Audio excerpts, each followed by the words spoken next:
Hello everyone. तो लो जी आ गया खेसारी लाल यादव जी और सपना चौहान का एक बहुत ही बेहतरीन वीडियो सॉन्ग का फुल टीजर को रिलीज कर दिया गया है और फुल वीडियो सॉन्ग का रिलीज डेट भी आ चुका है।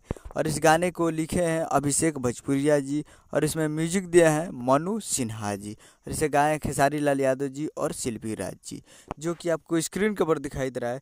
जिस सॉन्ग का टाइटल रखा गया है डाल के चलो, जिसका टाइटल है डाल के चलो। और ऑफिशियल टीजर रिलीज हो चुका है इस गाने का।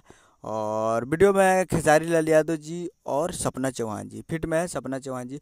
तो फुल टीजर आ चुका है और full video song releasing on 15 तारीख को सुबह 6:15 पे फुल वीडियो सॉन्ग को रिलीज किया जाएगा। यानी कल 15 तारीख को सुबह 6:15 पे तैयार रहिएगा blue beat Bhojpuri YouTube channel पे। Blue beat Bhojpuri YouTube channel पे कल सुबह में रिलीज किया जाएगा। अभी टीजर रिलीज हो चुका है ब्लू बीट पे भोजपुरी यूट्यूब चैनल पे, तो जाइए जाकर सुनिए। उम्मीद कर रहा हूँ कि वीडियो अच्छा लगा, चैनल को सब्सक्राइब बेल आइकन प्रेस करते हैं। कैसे कैसे ही ले लिया जिसके लेटेस्ट न्यूज लाते रहे और वीडियो अच्छा लगा तो वीडियो को एक लाइक कीजिए। मिलता है अगले वीडियो। जय हिंद जय भारत।